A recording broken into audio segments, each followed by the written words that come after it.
ஹர ஹர சங்கர ஜய ஜய சங்கர ஹர ஹர சங்கர ஜய ஜய.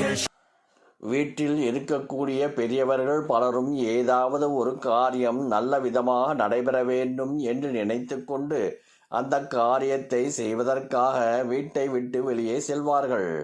அந்த சமயத்தில் யார் வருகிறார்கள், சகுனம் நன்றாக இருக்கிறதா, இவர்களை பார்த்துவிட்டு சென்றால் அந்த காரியம் வெற்றியடையும் என்று பலவிதமான விஷயங்களில் கவனம் செலுத்துவார்கள். இன்னும் சிலரோ தங்களுக்கு பிடித்தமான தெய்வத்தை மனதில் நினைத்து கொண்டு அந்த தெய்வத்திடம் வேண்டிக் கொண்டு இந்த காரியம் வெற்றிகரமாக நடைபெற வேண்டும் என்று வேண்டிக் கொண்டு செல்வார்கள். இப்படி செல்லும் பொழுது அந்த வேண்டுதலோடு மட்டை தேங்காய் வழிபாட்டையும் சேர்த்து செய்தால் அந்த காரியம் வெற்றியடையும். அந்த மட்டை தேங்காய் வழிபாட்டை பற்றித்தான் இந்த ஆன்மீகம் குறித்த பதிவில் நாம் பார்க்க போகின்றோம். ஒவ்வொருவருக்கும் குலதெய்வம் என்று ஒன்று இருக்கும். குலதெய்வம் தெரியாதவர்களும் இருப்பார்கள். ஆனால் அனைவருமே இஷ்ட தெய்வம் என்று ஒரு தெய்வம் இருக்கும். சதா சர்வகாலம் நம்மை அறியாமலேயே நம்முடைய வாயிலிருந்து ஒரு தெய்வத்தின் பெயர் வந்து கொண்டே இருக்கும். அந்த தெய்வம்தான் இஷ்ட தெய்வம்.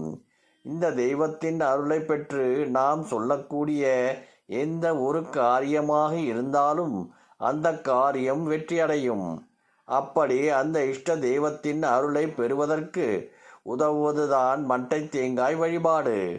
சுப நிகழ்ச்சிகள் செய்ய வேண்டும் என்பதற்காக ஒரு வீட்டை விட்டு கிளம்பினாலோ அல்லது ஒரு வேலை நிமித்தமாக செல்வதாக இருந்தாலோ அல்லது தொழில் ரீதியாக ஒரு முக்கியமான பேச்சுவார்த்தைக்கு செல்வதாக இருந்தாலோ அல்லது சொந்தமாக வீடு வாங்க வேண்டும், மனை வாங்க வேண்டும், அதற்காக செல்கிறோம் என்றாலோ இப்படி நம்முடைய வாழ்க்கையில் பல நல்ல விஷயங்கள் நடைபெறுவதற்காக நாம் வீட்டை விட்டு வெளியே செல்வோம். அவ்வாறு செல்வதற்கு முன்பாக வீட்டு பூஜை அறையில் விளக்கேற்றி குல தெய்வத்தை வழிபாடு செய்வோம். அப்படி குல தெய்வத்தை வழிபாடு செய்வதோடு நம்முடைய இஷ்ட தெய்வத்தையும் வழிபாடு செய்வோம். இப்படி இஷ்ட தெய்வத்தை வழிபாடு செய்யும் பொழுது இந்த மட்டை தேங்காயை வைத்து வழிபாடு செய்ய வேண்டும். இதற்கு ஒரு மட்டை தேங்காய் ஒன்று வேண்டும். அதை சுத்தம் செய்து அதற்கு ஒரே ஒரு இடத்தில் மஞ்சளை வைத்து அதற்கு மேல் குங்குமத்தை வைத்துக் கொள்ளுங்கள். அதை உங்களுடைய 2 கைகளிலும் வைக்க வேண்டும். இப்பொழுது உங்களுடைய இஷ்ட தெய்வத்தின் பெயரை கூறி இஷ்ட தெய்வத்தின் மந்திரம் ஏதாவது தெரியுமென்றால் அந்த மந்திரத்தையும் கூற வேண்டும். பிறகு என்ன காரியமாக நீங்கள் வீட்டை விட்டு செல்கிறீர்களோ அந்த காரியத்தை சொல்லி அது வெற்றி அடைய வேண்டும் என்று மனதார வேண்டிக் கொள்ள வேண்டும்.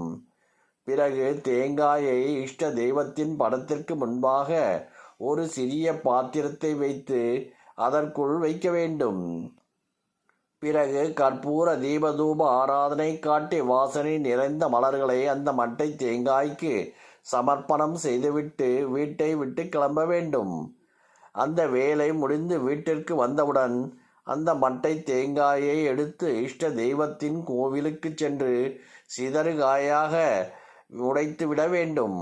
இப்படி எந்த காரியம் வெற்றி அடைய வேண்டும் என்று மட்டை தேங்காயை வைத்து வழிபாடு செய்தோமோ அந்த காரியம் விரைவிலேயே வெற்றியடையும். இஷ்ட தெய்வத்தை முழு மனதோடு இந்த முறையில் மட்டை தேங்காய் வைத்து வழிபாடு செய்துவிட்டு நாம் செல்லக்கூடிய எந்த காரியமாக இருந்தாலும் அந்த காரியம் வெற்றி. ஹர ஹர சங்கர ஜய ஜய சங்கர ஹர ஹர சங்கர ஜய